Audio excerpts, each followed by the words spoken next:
Okay. So again, good evening, everyone. Thank you for joining us in our lay forum on sleep apnea. First of all, allow me to introduce myself. I am Dr. Patricia Ann Estrella. I am a pulmonologist and sleep specialist, and I am a member of the PCCP Council on Sleep Medicine. So now we proceed with the opening remarks from our PCCP President, Dr. Eileen Aniceto.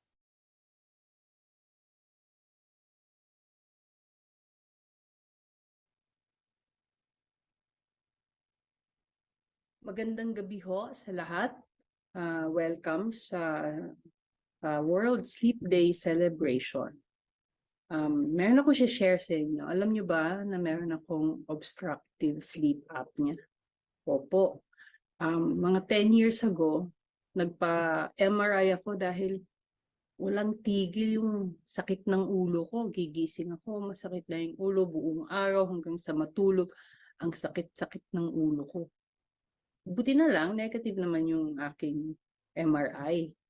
Tapos, syempre, pulmo, marami akong mga kaibigang pulmo.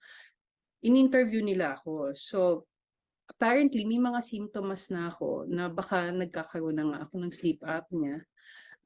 Sabi ng mga pamangkin ko, nadidinig akong natutulog, ang lakas daw ng aking hilik. Pagkatapos medyo patigil-tigil pa daw at iba-iba ang tono ng aking hilik. Tapos during the day, masandal lang yung aking likod sa upuan. Maya-maya tulog na ako. Tapos looking back, there was a time na I was driving from Quezon City to Makati. I needed to park somewhere kasi antok na ako. Parang sa mga traffic light, pinuput-putan na ako ng lahat dahil ako na lang hindi umaandar dahil nakatulog ako. So, syempre, denial. So, mga 4-5 years ago, finally, I decided na magpa-workup. So, 2.5, I was diagnosed to have obstructive sleep apnea. I was prescribed ng CPAP machine. And from that time, I started feeling better. Wala na yung headache. I was more alive during the day. And it actually changed my life, literally. So it's very timely that they asked me, the organizers asked me to give this opening kasi po, it happens to the best of us. So, welcome. And again, I hope na marami kayong matutunan sa ating pag-uusapan ngayong gabi.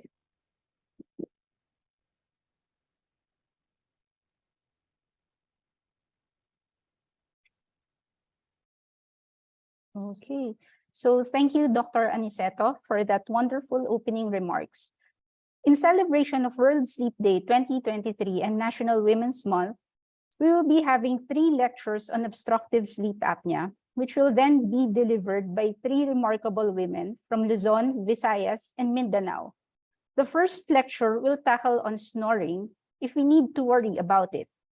The second presentation will then teach us what we can do the moment we are diagnosed with sleep apnea. And finally, we will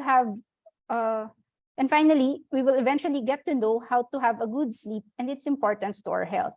If you have a question or comment, please feel free to type it on the chat box and we will gladly address it after the 3 presentations. And so without further ado, may I now call on our first speaker. Our first speaker is a graduate of University of Santo Tomas, Faculty of Medicine and Surgery. She then had her residency in internal medicine and fellowship training in pulmonary medicine at Makati Medical Center. She then pursued sleep medicine training at the Lung Center of the Philippines. She is the immediate past president of the Philippine Society of Sleep Medicine and the vice chairman of the PCCP Council on Sleep Medicine. She is currently an active consultant at Makati Medical Center and Asian Hospital and Medical Center. Friends and colleagues, let us all welcome Dr. Abigail Zaraspe.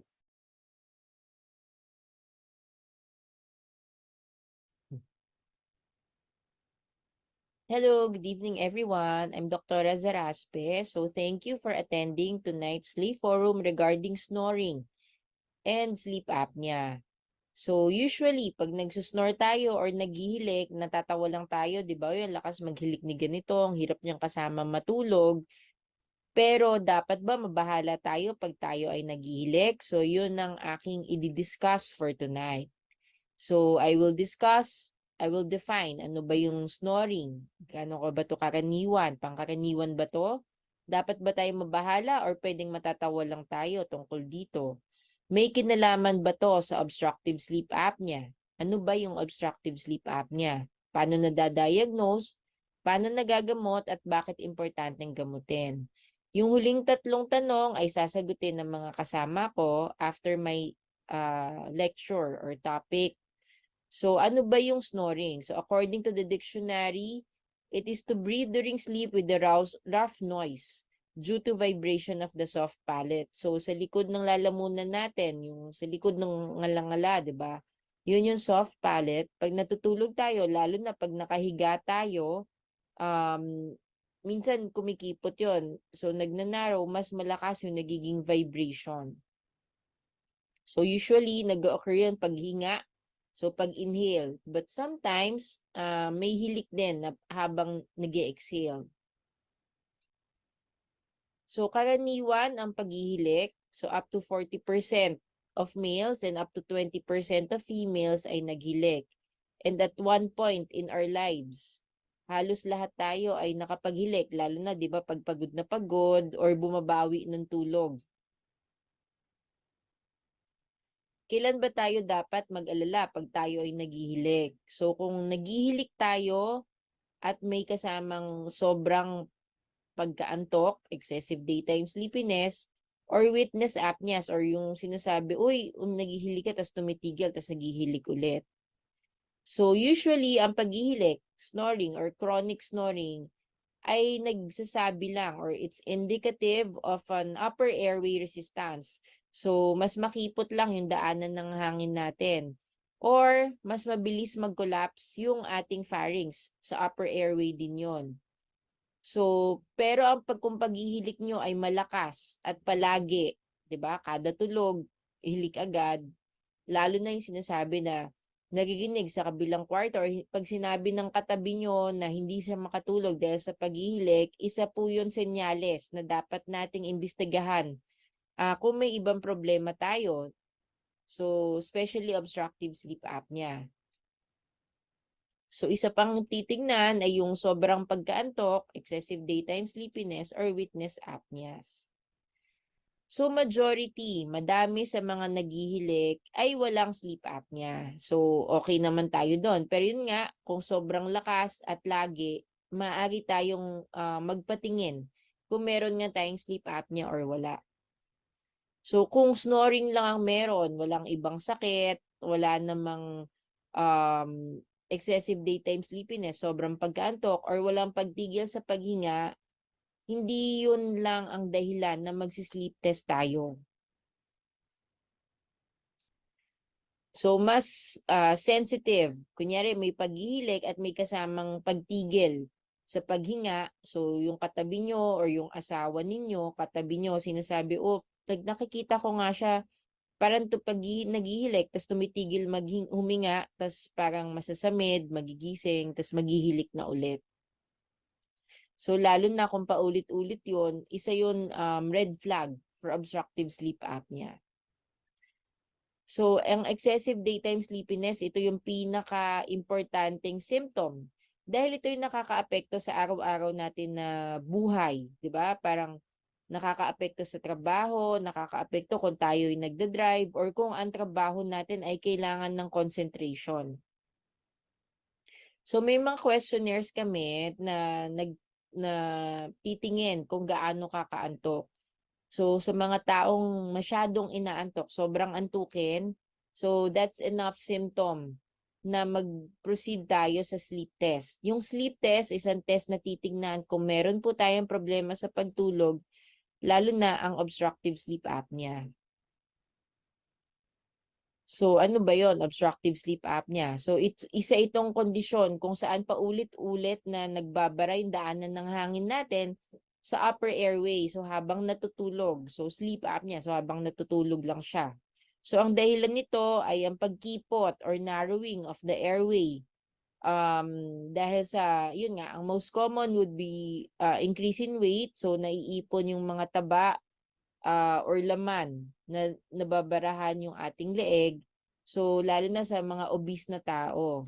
So, maaari din mangyari ito sa may mga malalaking tonsils.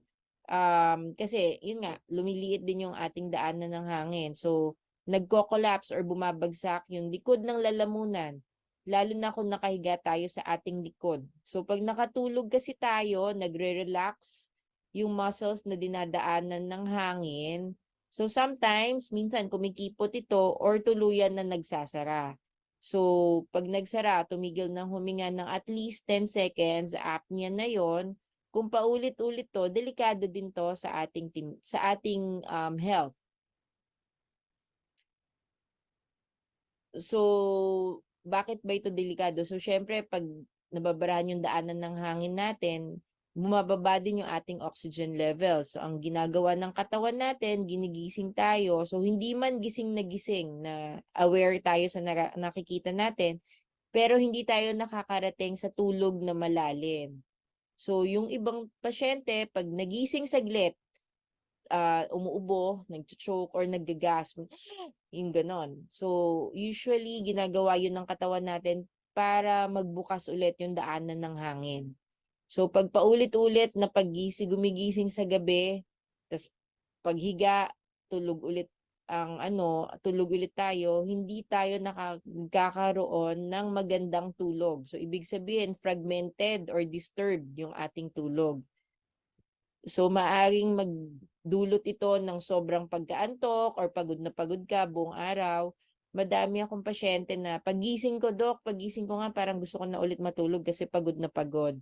Technically, hindi ka talaga nakatulog ng maganda kasi ginigising-gising ka ng katawan ninyo. So, it's very important. So, maganda din na kunyari magpapatingin kayo sa doktor tungkol sa tulog nyo, dadalhin nyo yung kasama nyo sa matulog. So, yung inyong bed partner or family member na nakakakita sa inyo pag natutulog. Kasi titingnan din ng doktor, tatanungin ng doktor, syempre tulog po kayo, hindi kayo makakasagot kung ano yung mga itinatanong po namin. 'Di ba? Kasi iba, Dok, okay naman ako matulog, dinala lang po niya ako kasi ang lakas ko daw maghilik. Tapos sasabihin nung partner, sobra niyang lakas humilik, tumitigil siya huminga. Yung iba parang sinasabi, parang umaalon yung tiyan or parang nangingisay pag natutulog. So, madami silang mabibigay ng mga detalye sa doktor. So ito ang mga dahilan ng paghihilik na maaari nating ayusin. So yung may mga rhinitis, yung mga barado lagi yung ilong, yung may history ng sinusitis or pa-opera regarding sa kanilang sinuses. Pag naayos yon, usually naayos din yung snoring. Kung ikaw ay mabilis mapagod, may fatigue, tumataba, hindi kaya yung lamig, may cold intolerance, maaaring imbestigahan para sa hypothyroidism na isang cause ng pagiging antukin kasi parang lagi kang pagod. Pag na-correct yun, mag-i-improve pati yung snoring at yung excessive daytime sleepiness. Ang isa pang sanhi na tignan natin kung maaayos or hindi, pero kailangan din maimbestigahan ay kung meron craniofacial abnormalities. Yung iba, madalas inborn na ito.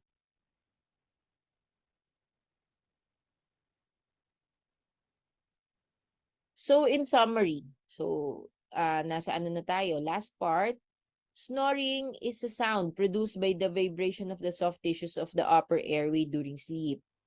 So, it is very common, but it could be a sign of a condition associated with increased upper airway resistance. So, if sleep apnea is not identified, maaring tignan din i-evaluate yung snoring para sa ibang mga kondisyon. So, isa sa importanteng dahilan kung bakit tayo nag-aalala sa pagsusnore ay kung meron tayong obstructive sleep apnea. So, pag meron yon, naghihili ka, antukin ka, tumitigil huminga pag natutulog, plus may mga ibang sakit ka, dapat po magpatingin na kayo sa doktor. Kasi hindi lang naman dahil naghihilik yung aayusin namin, kung hindi yung pagbabara sa daanan ng hangin na makakatulong para ma-improve yung ating cardiovascular problem. So, para hindi ka magkaroon ng sakit sa puso, magkaroon ng diabetes. So, it's very important. So, sleep apnea is highly prevalent. So, ibig sabihin, medyo madami siya. So, lalo na sa mga pasyente na may comorbid na cardiovascular, cerebrovascular, and metabolic disease. So, ito yung may mga high blood, may stroke, nababarahan yung daanan ng puso, may diabetes. So, kung sa tingin ninyo, meron sleep apnea ang inyong mga kasama, hinihikayat namin na magpatingin kayo para mapigilan itong mga sakit na to. So, titingnan ng doktor kung kailangan nyo ng sleep test or not. At kung kailangan nyo ng sleep test or kung may sleep apnea kayo, tutulungan kayo, i-guide kung paano gagamutin or maaayos ito. So, let us all beat the snore. Thank you.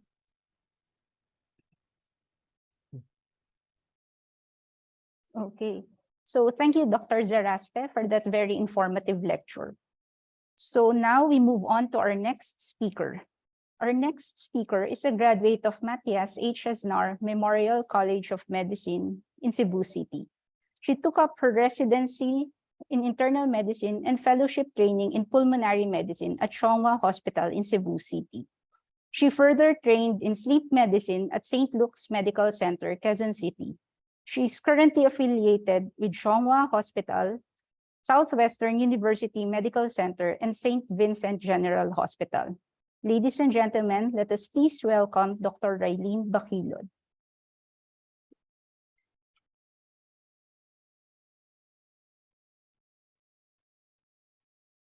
Good evening, everyone. I'm Dr. Raylene Bakilod, and my topic for tonight's talk is on the management of obstructive sleep apnea.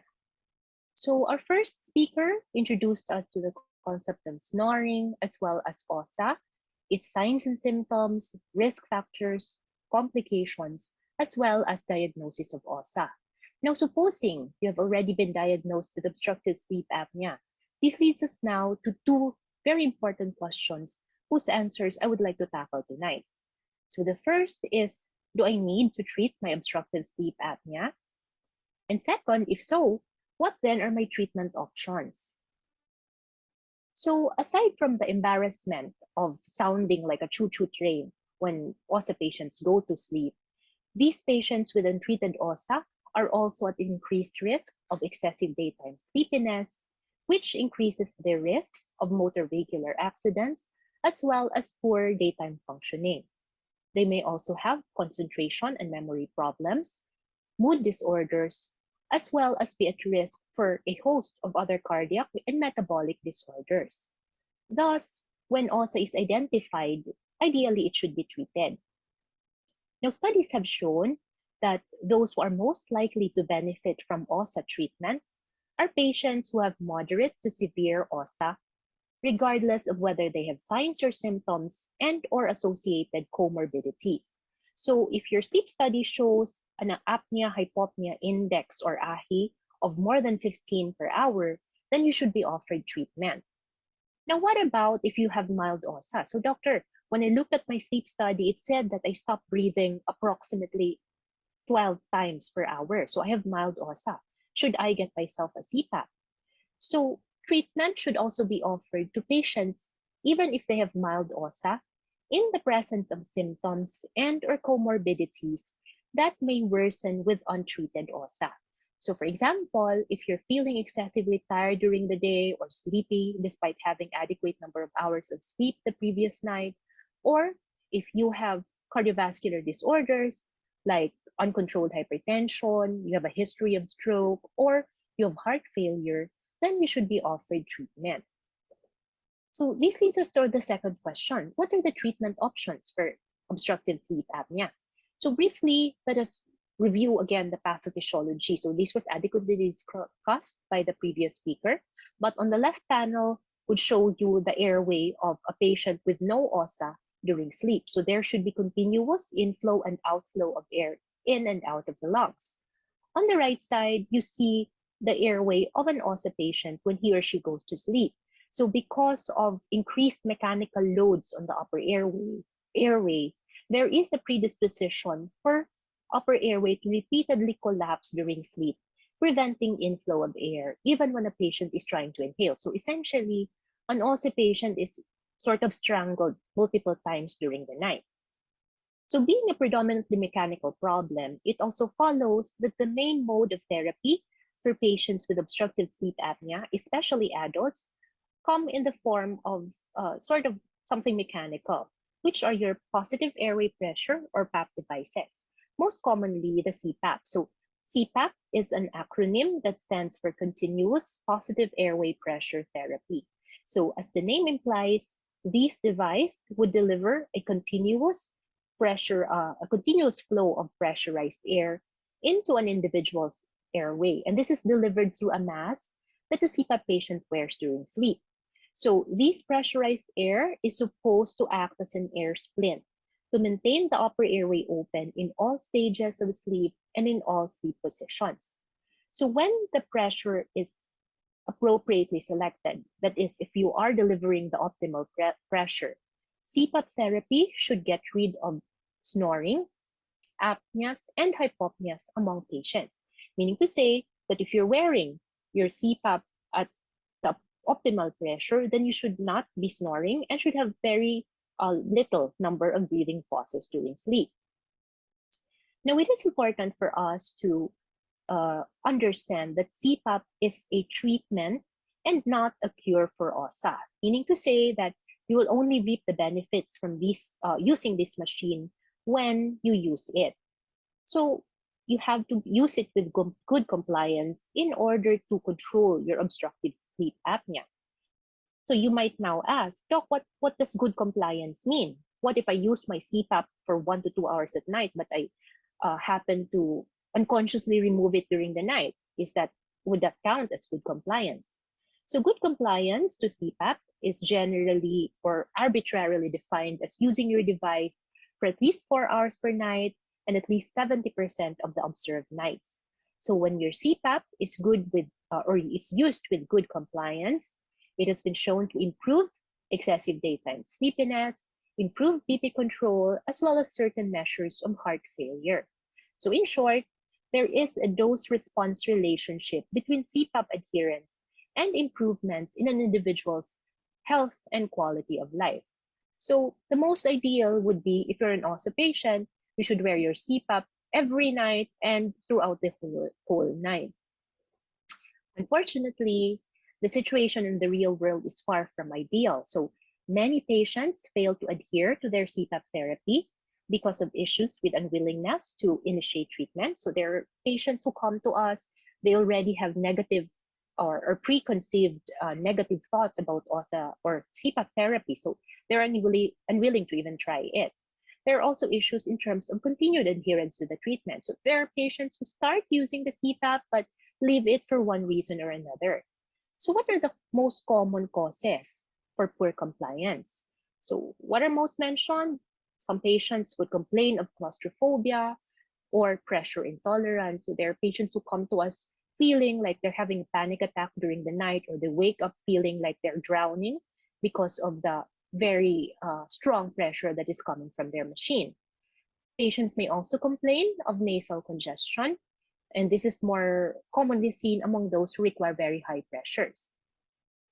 Poor mask fit is also a common impediment to CPAP compliance. So poor mask fit can result in leaks that can interrupt the patient's sleep and can be very uncomfortable. It may also lead to mask burns, which are also uncomfortable for the patient.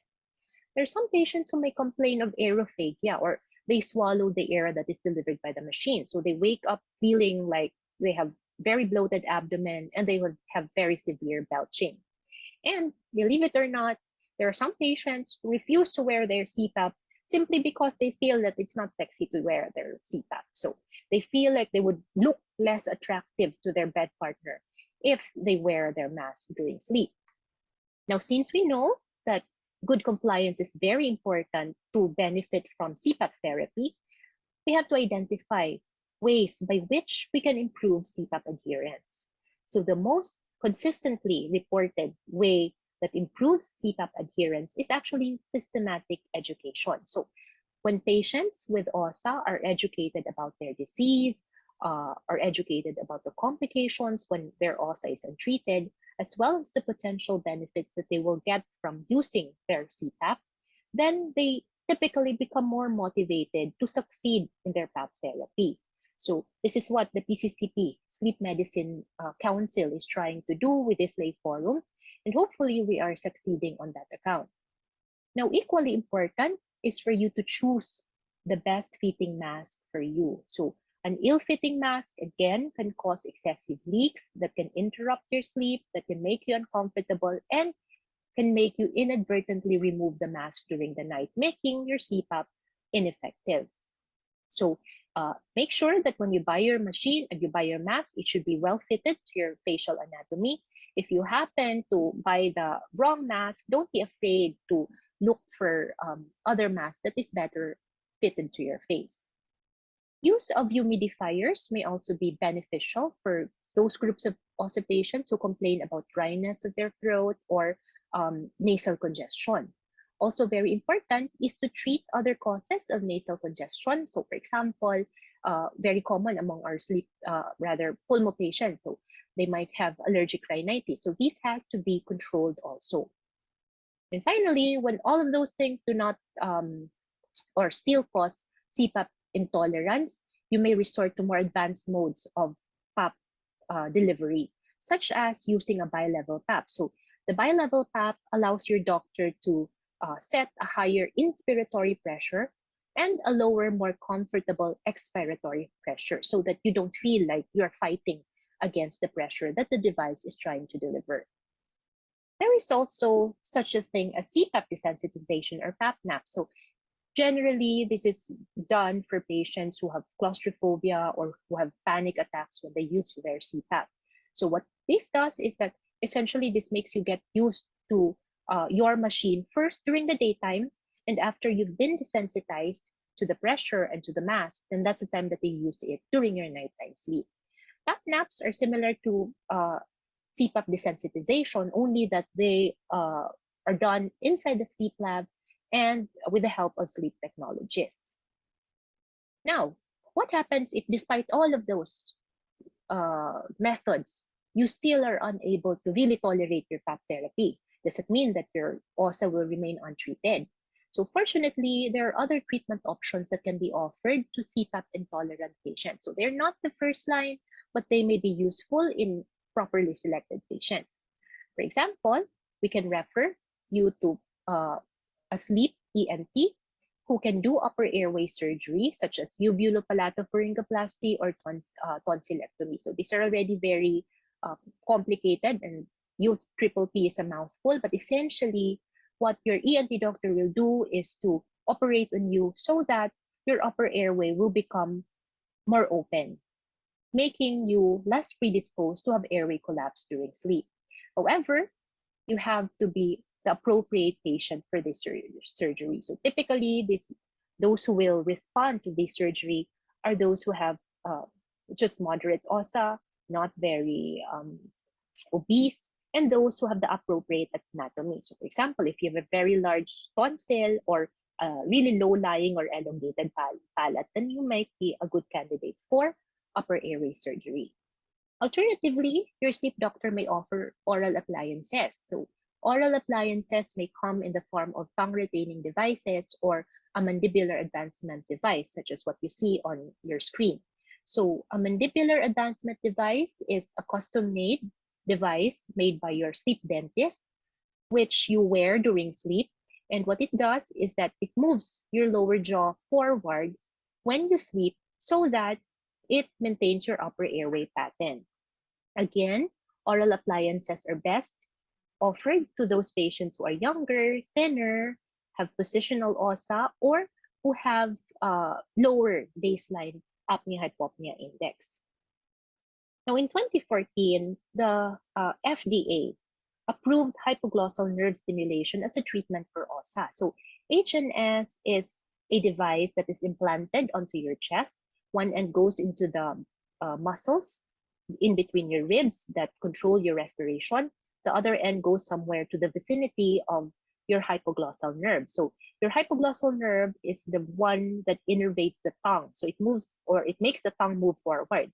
So essentially, what the device does is that when it senses that the patient is trying to take in a breath, then it will move the tongue forward, opening up the upper airway. And finally, you might have seen on the internet about expiratory nasal resistors, or ENRs. So these are one-use disposable gadgets that you put under your nostrils. Supposedly, what they do is prevent all the air from being blown off during exhalation, so that they create an air splint in your airway and prevent your airway from collapsing. Now, while there are some preliminary small data that show that they could be useful, there's not enough data at present to recommend this as a primary treatment for OSA. So in short, all of these alternative surgeries are just alternatives or adjunctive to CPAP treatment. And it's very important to properly select your patient, because not everybody will respond the same way to these various strategies. And finally, don't forget the general advice that your sleep doctor or your doctor will tell you. So very important to go to your ideal body weight and to maintain it. So we know that obesity is the biggest risk factor for OSA. Practice good sleep hygiene, as it not only improves OSA, but it's also going to improve your sleep in general. Avoid alcohol, since it's known to worsen obstructive events. And assuming certain sleep positions like lateral position or head that is slightly elevated may decrease your obstructive events. So in summary, OSA is a treatable condition with a lot of potential treatments, CPAP therapy being the standard of choice for adults. But for those who are CPAP intolerant, alternative strategies may benefit appropriately selected patients. And when OSA is treated, it can improve the health and quality of life of a patient. Thank you. And I hope let's all remember that a good night's sleep is sure to lead to a great morning.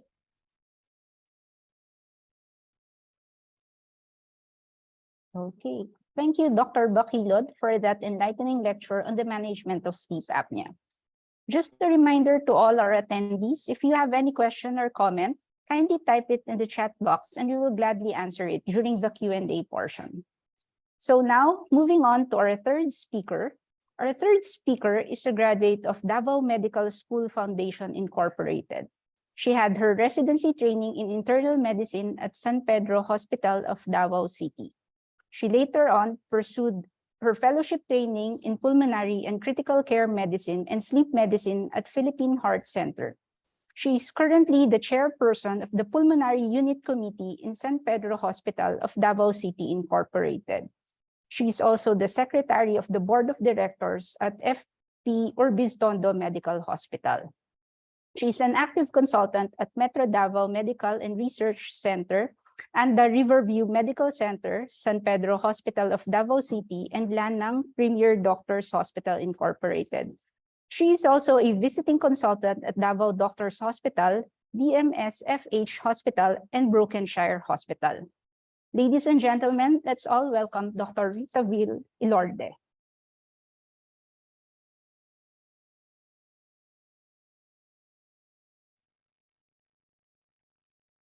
Maayong gabi sa tanan. Good evening to one and all. So my topic is about how to have a good sleep and its importance. So they say sleep is for the weak. I can get plenty of it when I am dead.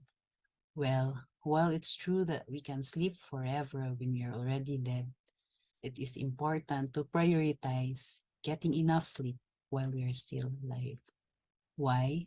Well, I hope that at the end of this lecture, together we can answer this question.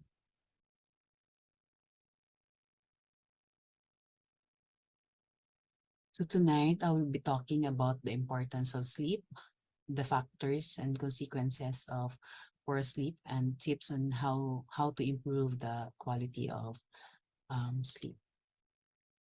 What, by the way, is sleep? So according to a simple behavioral definition, sleep is a reversible behavioral state of perceptual disengagement from an unresponsiveness to the environment. It is a natural state of rest during which an individual's consciousness and cognitive processes are altered, leading to a reduced ability to engage with and respond to external stimuli. It is called reversible also because we can easily wake up from it with certain stimulation. So we humans spend a significant amount of about 1/3 of our lives sleeping. So why do we need to sleep? So there are three clinical pillars of health. These are nutrition, exercise, and sleep.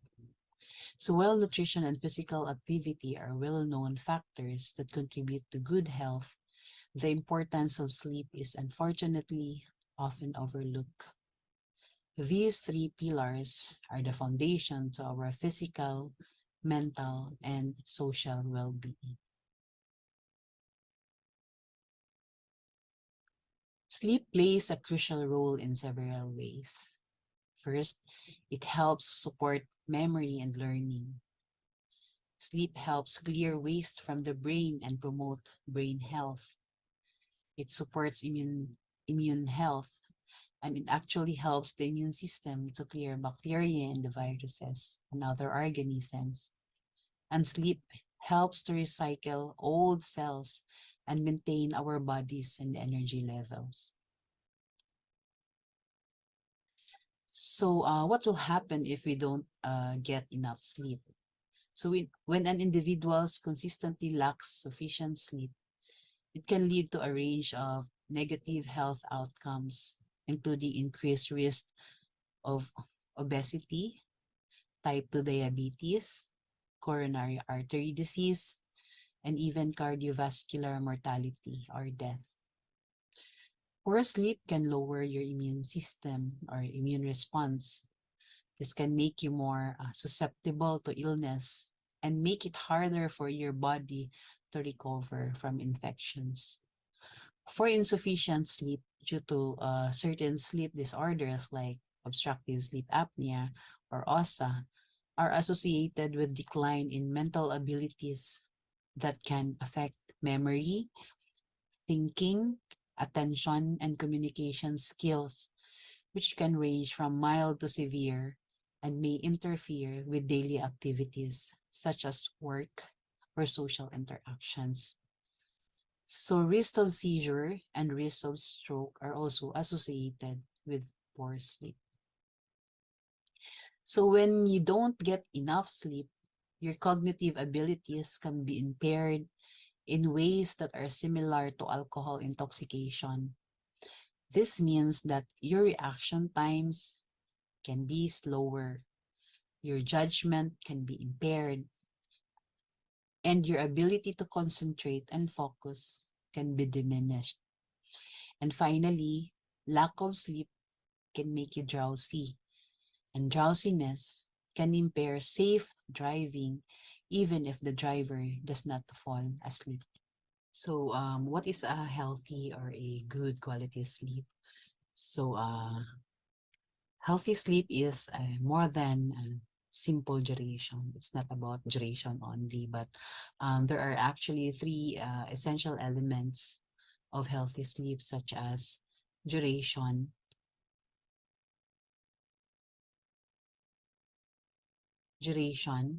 continuity, and depth. So duration refers to the total amount of sleep time an individual gets per night. So it should be sufficient for you to feel rested, that when you wake up the next day, you are feeling revitalized and alert. So adults typically need at least 7 hours of sleep each night, while children and teenagers require more. So, is too much of sleeping bad enough? Sleeping more than 9 hours per night on a regular basis may be appropriate for young adults, individuals recovering from sleep debt, and those with illnesses or those who are sick. So for others, it is uncertain whether sleeping more than 9 hours per night is um, associated with health risk. But in pediatrics population, regularly sleeping more than the recommended hours of sleep may have adverse health outcomes such as hypertension, diabetes, obesity, and mental health problems. So next is continuity. Sleep periods should be seamless and without fragmentation. So your sleep needs to be long and uninterrupted. So even if you are getting the recommended hours of sleep a night, but if you are waking up frequently, this can still affect the overall quality of your sleep. And next is depth. Sleep should be deep enough to be restorative. So sleep, by the way, is divided into uh, non-rapid eye movement, or what we call non-REM sleep, and rapid eye movement, or REM sleep. So non-REM sleep is further subdivided into 3 stages. Stage 1, or the N1, stage N2, and stage N3. While the REM sleep makes up the fourth stage. The 3 stages of non-REM sleep are: first is the stage 1, or N1. This is the lightest stage of sleep and is typically last only a few minutes. But during this stage, you may feel drowsy and easily awaken. Stage 2, this stage is characterized by a decrease in heart rate and body temperature, as well as a decrease in muscle activity. It can last for 10 to 25 minutes during the first sleep cycle, but collectively, a person typically spends about half their sleep time in this particular stage. Stage 3, this is a deep sleep stage. So during this stage, it is harder to awaken someone. And if they do wake up, they may feel disoriented for a few minutes. Experts believe that this stage is critical to restorative sleep, allowing for bodily recovery and growth. It may also bolster the immune system and other key bodily processes. Even though brain activity is reduced, there is evidence that deep sleep contributes to insightful thinking, creativity, and memory. So during the early sleep cycles, N3 or stage 3 commonly last for 20 to 40 minutes. So after the non-REM stages, the body goes into REM sleep. So during REM sleep, the brain is active, nearing levels seen when you are awake, but the body experiences temporary paralysis of the muscles, except the eyes and the muscle that control breathing. So even though the eyes are closed, they can be seen moving quickly, which is how this stage gets its name, rapid eye movement, or REM. So REM sleep is believed to be essential to cognitive functions like memory, learning, and creativity.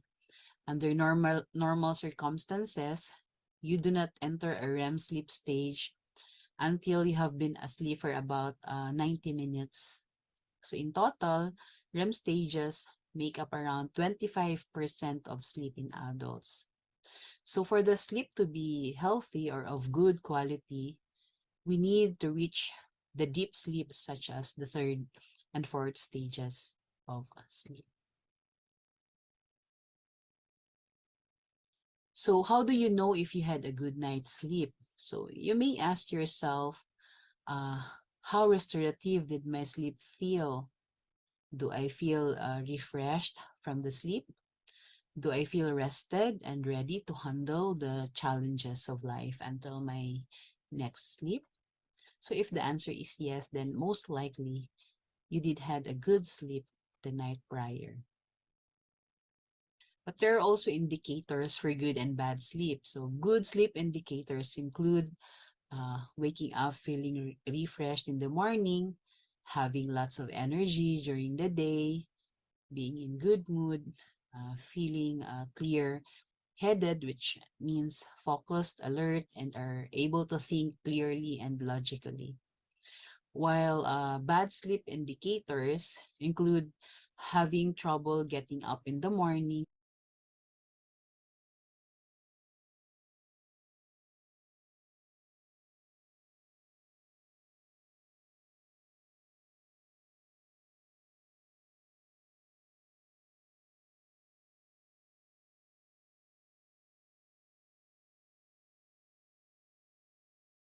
on unstructured days.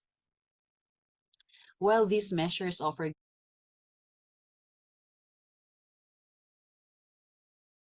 from person to person, because there are also what we call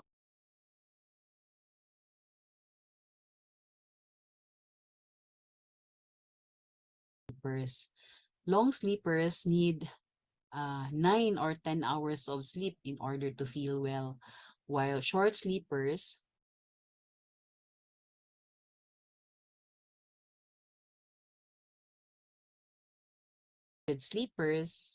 and flexible sleepers.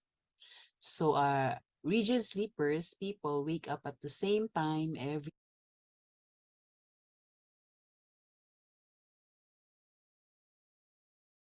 can easily adjust their sleep pattern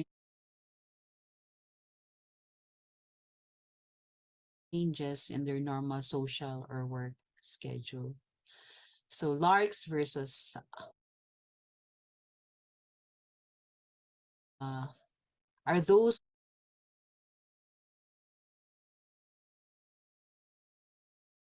really come alive and that are nappers sleep period. So dedicated nappers find that daily nap and that they do not function as well on the days.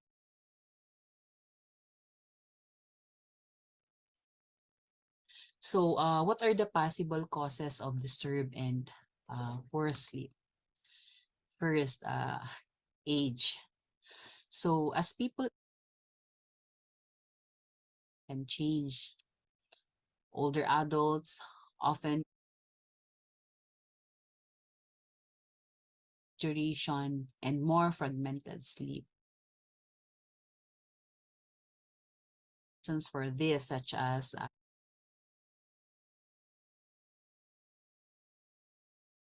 which regulates our sleep-wake cycle, can shift, leading to earlier bedtimes and waking up earlier, resulting in duration. Second, changes in sleep architecture.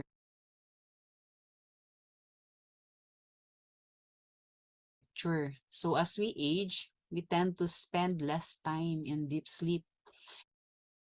We tend to spend less time in deep sleep the nights. Third, increased health problems. So older adults are more likely to have health problems. Next is medication. Adults often take medications for various health conditions. Maayong gabi sa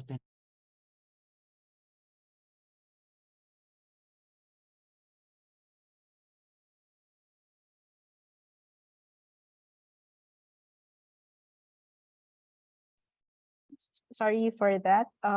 We're just fixing here. We're having some technical difficulties. So in a while, we will play again the lecture of Dr. Elorde.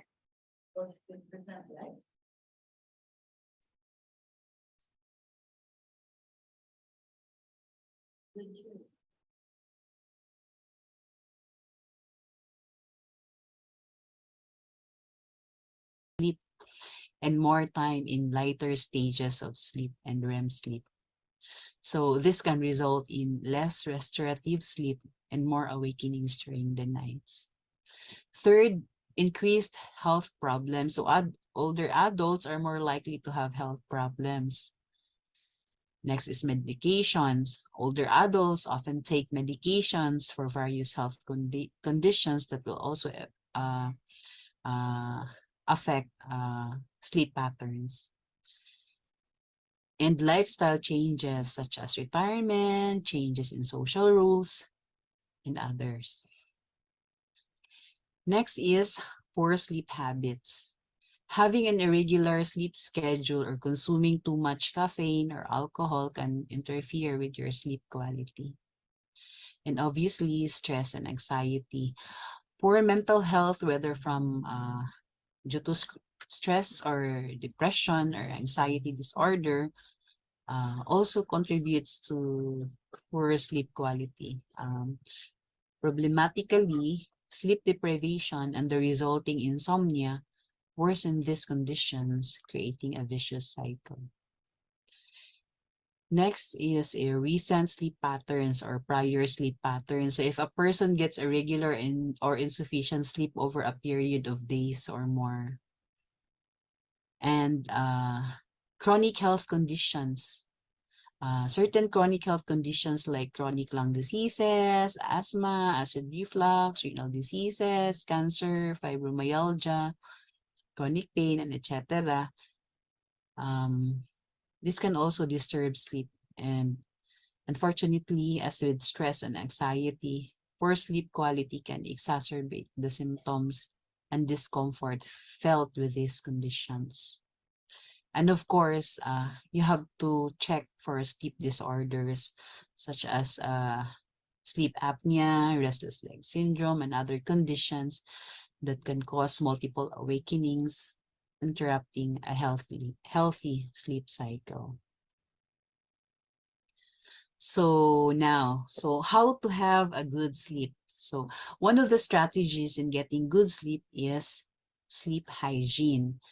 So what is sleep hygiene? So it refers to the habits and practices that promote healthy and restful sleep. It encompasses both environmental and behavioral factors. Improving sleep hygiene has little to no cost and virtually no risk. So it's actually free and safe. Good sleep hygiene practices include setting your sleep schedule, following a nightly routine, cultivating healthy daily habits, and lastly, optimizing your bedroom. So these are the tips on how you set your sleep schedules. Have a fixed wake up time. So regardless of whether it's a weekday or weekend, try to wake up at the same time, since a fluctuating schedule keeps you from getting into a rhythm of consistent sleep. Prioritize sleep. It might be tempting to skip sleep in order to work, study, socialize, or exercise, but it's vital to treat sleep as a priority.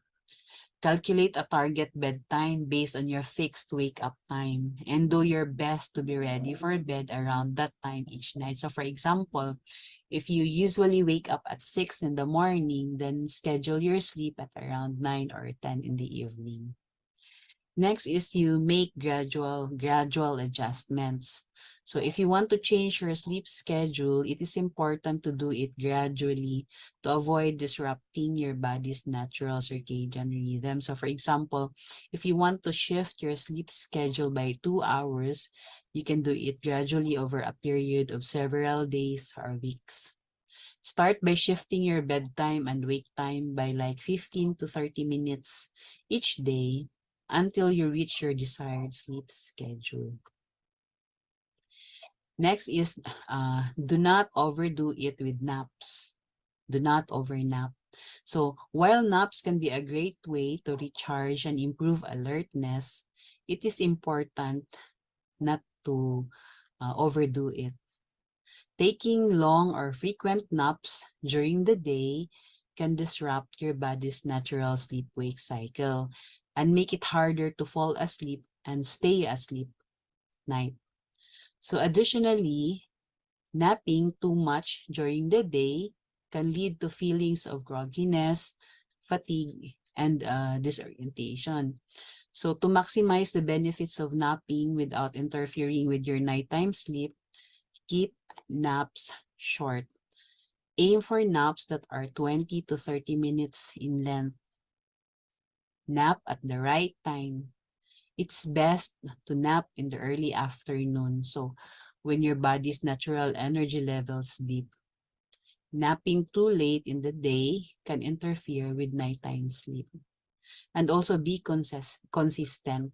Try to nap at the same time every day. Next is follow a nightly routine. So keep your routine consistent. Following the same steps each night, including things like putting on your pajamas and brushing your teeth, can reinforce in your mind that it's already bedtime. Budget 30 minutes for winding down. So take advantage of whatever puts you in a state of calm, such as soft music, light stretching, reading, and or relaxation exercises. Dim your lights. Try to keep away from bright lights because they can hinder the production of melatonin, which is the hormone that the body creates to facilitate sleep. And this one, very, very common, unplug from electronics. So build in a 30 to 60 minute pre-bed buffer time that is device free. Cell phones, tablets, and laptops cause mental stimulation that is hard to shut off and also generate blue light that may decrease melatonin production. So test methods of relaxation. So instead of making falling asleep your goal, it is often easier to focus on relaxation. So meditation, mindfulness, paced breathing, and other relaxation techniques can put you in the right mindset for bed. Do not toss and turn. So it helps to have a healthy mental connection between being in bed and actually being asleep. So for that reason, if after 20 minutes you haven't gotten to sleep, get up and stretch, read or do something else relaxing in low light before trying to fall asleep again. Cultivate healthy daily habits. So getting good sleep is not just about the habits that you practice at bedtime. So positive routines and behaviors during the day can also play an important role in supporting healthy sleep and maintaining a regular circadian rhythm. So get daylight exposure. Light, especially sunlight, is one of the key drivers of circadian rhythms that can encourage quality sleep during the night. Be physically active. So regular exercise can make it easier to sleep at night, not to mention all other health benefits that exercise can give or provide. Do not smoke. Nicotine stimulates the body in ways that disrupt sleep. Reduce alcohol consumption. Alcohol may make it easier to fall asleep. It can have although alcohol may make it easier for you to fall asleep, it can have a negative effects on the quality of your sleep later in the night. So as the body metabolizes alcohol, it can cause frequent awakenings, disrupt your sleep cycles, and reduce the amount of time spent in restorative deep sleep. If you really need to drink alcohol, then drink moderately and avoid drinking alcohol later in the evening. Next, cut down on caffeine in the afternoon and evening. Caffeine is a stimulant. It is generally recommended to limit caffeine consumption to the morning or early afternoon, and consuming it later in the day can again interfere with your ability to fall asleep and stay asleep at night. It is recommended to avoid consuming caffeine within 6 hours of bedtime. This means that if you typically go to bed at 10 p.m., so you should avoid consuming caffeine after 4 p.m. However, individual sensitivity to caffeine can vary, so it's important to pay attention to how your body reacts to caffeine and adjust your consumption accordingly. So actually may mga patients or may mga tao din na ang kape sa kanila ay pampatulog. Although it can happen, but yeah, it's rare. So next is don't dine late. Eating dinner late, especially if it's a big, heavy, or spicy meal, can lead to indigestion, discomfort, and even disrupt your sleep. So when you eat a large meal close to bedtime, your body is still working to digest the food, which can interfere with your ability to fall asleep and stay asleep. Aim to eat dinner at least 2 to 3 hours before bedtime to allow enough time for digestion. But if you feel hungry before bedtime, consider a light snack such as fruit, yogurt, or nuts instead of heavy, high-fat, or spicy food. Restrict in-bed activity. So to build a link in your mind between sleep and being in bed, it is best to only use your bed for sleep and sex.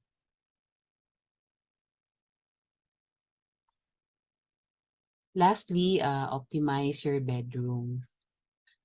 Creating a sleep-conducive environment is an important aspect of sleep hygiene, as it can help you fall asleep more easily and promote restful sleep throughout the night. So, while what makes a bedroom inviting can vary from one person to the next, the following tips that I'm going to discuss may help make it calm and free of disruption. So have a comfortable mattress and pillow.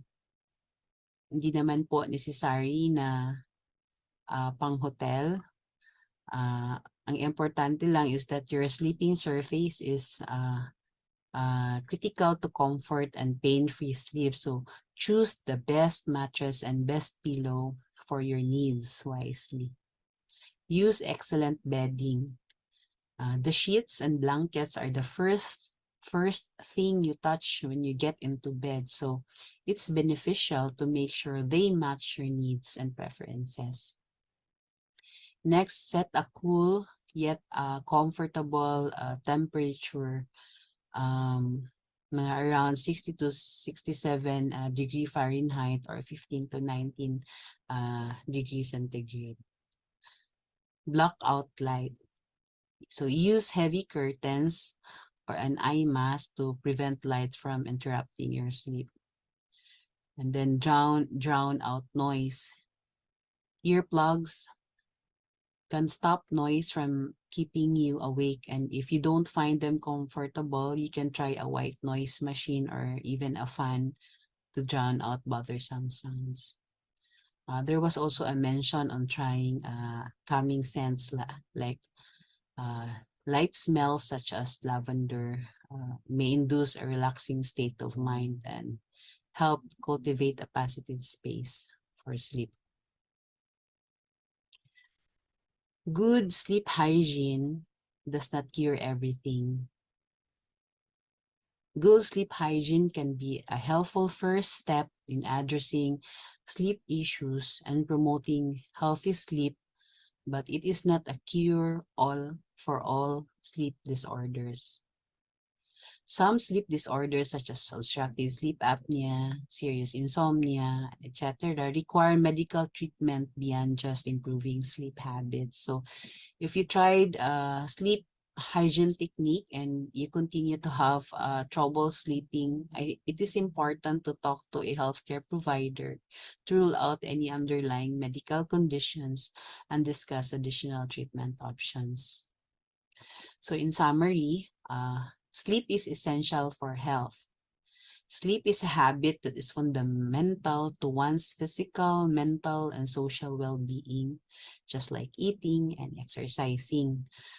Good quality sleep means at least 7 hours duration for adults, should be seamless and without fragmentation, and deep enough to be restorative. But however, sometimes it may also vary from person to person.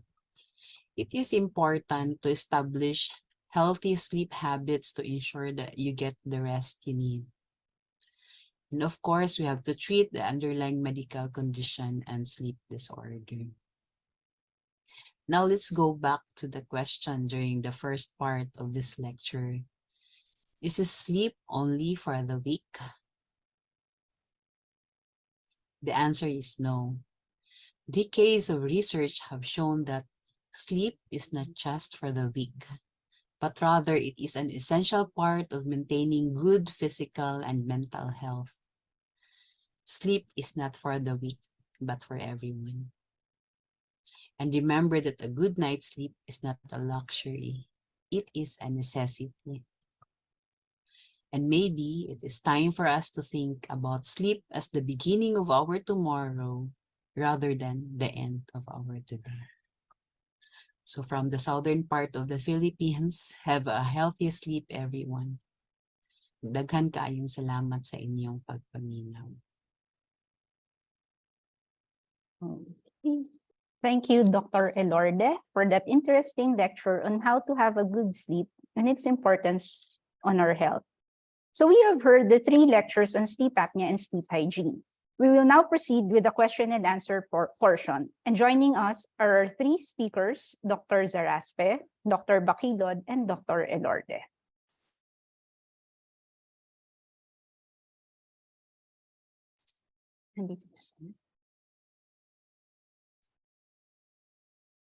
Hi, good evening, everyone. So, andyan na naman.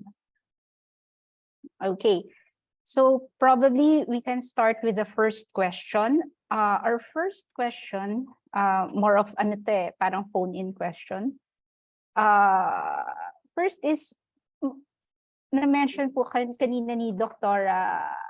Zaraspe about yung to confirm snoring, to confirm obstructive sleep apnea in patients with snoring, recommended is to do the PSG, no?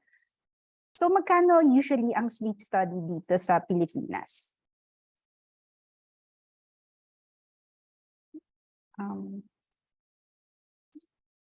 Probably Dr. Zaraspe? Wala. Okay. Any of our speakers can answer the question? I will speak for Cebu. Good evening, Dr. Estrella, and to our Okay. viewers. So here in Cebu, the diagnostic sleep study and the therapeutic sleep study cost somewhere around 15 to 16,000. But we can do what is known as a split night sleep study. So parang 2-in-1 to. We can do yung diagnosis para ma-confirm natin kung meron bang sleep apnea yung patient. And then if, for example, meron talaga siyang sleep apnea, the rest of the night or the latter half of the night, gamitin na para i-titrate yung CPAP. Diba? I mentioned during my lecture na para effective yung CPAP, kailangan ma-pinpoint natin kung ano yung optimal pressure ng pasyente. So there's no way to know this except if we do the titration study. So pag split night, yung 2-in-1 na study, that's around 25 to 26,000 dito po sa Cebu. I'm not sure about Mindanao and St. Luke's, Caupat. or Yes. Manila TMC? Yeah. I think here in Manila, it ranges between, in terms of kung halimbawa diagnostic or therapeutic lang na full night, nasa around 20 to 30,000, depende din sa institution eh. But for the split night sleep study, 30 plus thousand hanggang 50 plus thousand. So more or less nandun yung range. But yes, how about po sa sa Mindanao, Dr. Elorde? Ay, Doktora, I think nakamute po kayo. Sorry. Good evening. Dito po sa Davao City, around 20 to 35,000. So basically, parang wala nang diagnostic or therapeutic. Lahat ang price na yan is combined na yun. So yung diagnostic and therapeutic are split. So the range is 20 to 35,000. Thank you. Okay. Thank you everyone. Now, in line with this, kasi syempre 'di ba medyo ngayon tumataas na yung bilihin. So, in terms of the budgeting ng mga patients natin, medyo tight, no? So, another question here is, pwede po bang mag-CPAP na lamang at hindi na magpa-sleep test? May automatic daw na CPAP po kasi. Salamat po. So, anyone can answer the question? Pwede daw bang auto-CPAP na lang instead of undergoing the sleep study? Kasi, o nga naman, on top of the sleep study, mag-ano pa, bibili pa sila ng CPAP. So, pwede bang diretso na lang? Sige. With regards to that, no, I still recommend para sa mga pasyente na mag-undergo maski ng diagnostic na sleep study. So again, na-discuss ni Dr. Zaraspe earlier kung ano yung mga symptoms or ano yung mga sintomas na iisip tayo that the patient might have sleep apnea. So, halimbawa yung parating humihilik, na-observe mo na tumitigil huminga or nag-choke, nasasamid during sleep, obese, etc. So, all of these are suggestive of the patient having sleep apnea, pero hindi talaga sila diagnostic. However, if hindi kayang pumunta sa laboratory para magpa-sleep study, medyo kulang ng budget or mahaba pa yung pila sa laboratory, there are some institutions that for establishments that do what is known as home sleep apnea testing. So may dadalhin lang kayong machine or device na isusuot nyo pagtulog nyo, tapos yun yung magde-determine, yun yung magkukonfirma if meron kayong sleep apnea. And then if it is confirmed na may sleep apnea nga kayo, tsaka kailangan nyo ng CPAP, then doon pwede gumamit na ng automatic na PAP.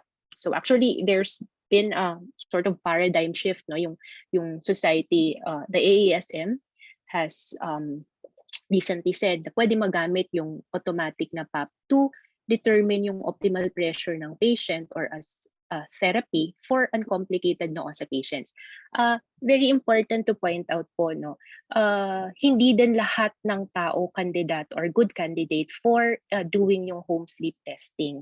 So mas maigi po na lalo na pag marami kayong ibang sakit, may heart failure kayo, na stroke na kayo, or parang insomnia yung sintomas nyo, nagdududa lang kayo na pwede rin siya sleep apnea, it would be best to consult your sleep doctor para malaman or anong tawag dito? Para determine if you're a good candidate para magpa-home sleep apnea testing. Kasi hindi din lahat magandang kandidato for that one. So that's my take on that question. Okay. Sige. Thank you, Dr. Bakilod. So next, regarding the CPAP, may iba kasi, lalo na ngayon, di ba, uso ngayon yung revenge travel. So yung mga ano yan, pupunta sa ibang country requiring yung airplane. So the question is, maaari po bang dalhin sa eroplano ang CPAP? Dr. Elorde?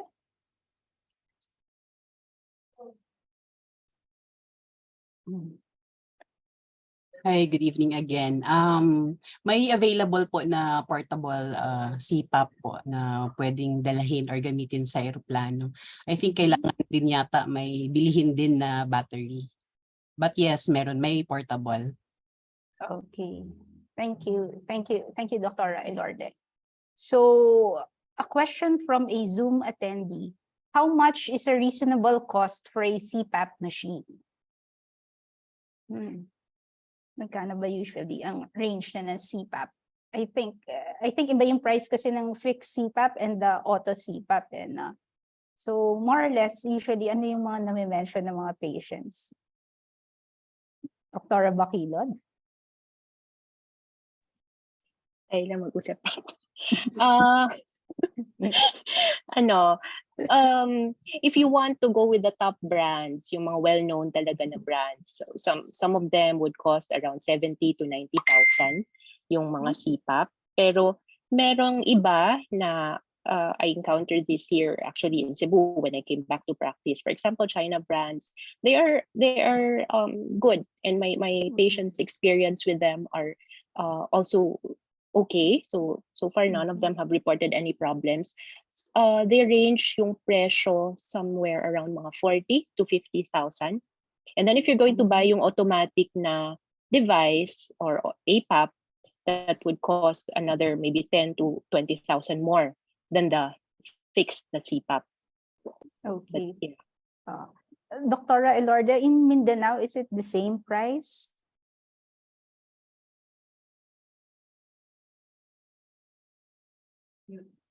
Ay, Dr. naka-mute po.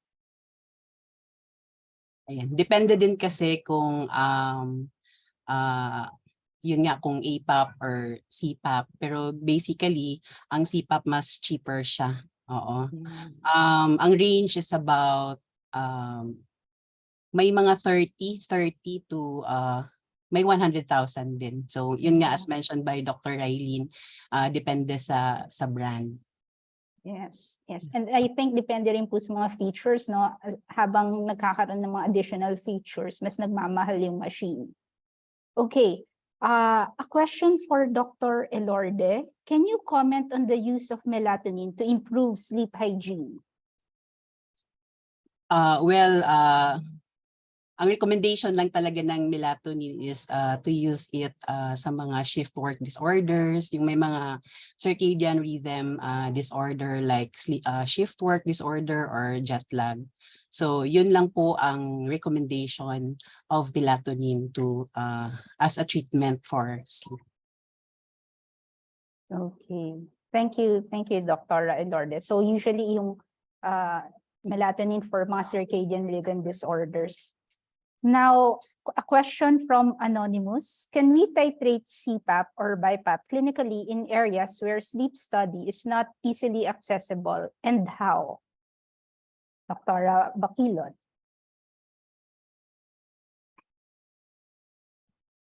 Ano yung question? Can we titrate CPAP or CPAP BiPAP? or BiPAP Oo. clinically in areas where sleep So- study is not easily accessible, and how?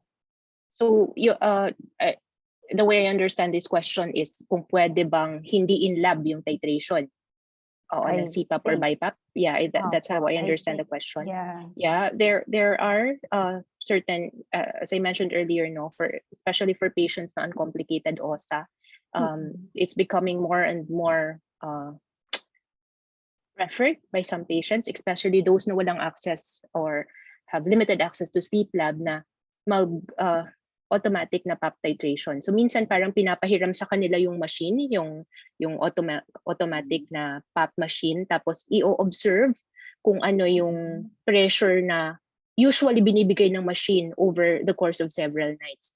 I'm not sure if it was explained for those who are unaware, yung automatic po na CPAP machine. So the machine is bright enough so that if pwede siya magpalit ng pressure na binibigay or dinideliver depending on what it senses na kailangan ng patient. Halimbawa, pag humiga ka ng flat and then nag-collapse yung upper airway mo or sumara yung upper airway mo, magbubuga siya ng more pressurized air. If tumakilid ka naman or if you lose weight, for example, tapos hindi ka humihilik or hindi nagko-collapse yung upper airway mo, mas mababa yung pressure na ibibigay niya. So minsan, yung mga machine na to, yung automatic na machines, pinapahiram sa patient. Tapos meron po siyang mga P90 or P95. Makukuha mo yung data from the machine. So you'll know from there the 90 or 95% of the time what pressure is being delivered by the machine. And from there, pwede mo matansya kung ano yung optimal pressure ng patient. So I guess that's one way that you can do an out of laboratory PAP titration. Okay. Sige, if I may add dun sa sinabi nyo, no? I think important din dito yung yung sa pag download ng compliance data kasi may ibang mga cases merong settings but yung P95 na sinabi mo, hindi natin ma-determine yon kung hindi makukuha yung compliance data. So it is important na yung after sales kung saan man bibili ng CPAP machine, kailangan maayos, no? Okay. So next, if ever lang na kunwari merong mga patients na hindi pa nakakabili ng machine, what are other interventions na pwede nilang gawin habang kunwari nag-iipon pa sila ng pera pambili ng ng mga PAP machine nila? I think Dr. Bakida, this is in your part of your lecture. I mentioned this in one of the slides that I presented. So, meron talagang mga corner parts or fundamental na advices that we as doctors give our patients who have OSA. So regardless of whether they're already using their machine or not, yung number one, weight loss. So baka gusto na nilang magsimula ng weight loss program nila. So exercise, go to their ideal body weight, and then hopefully be able to maintain it.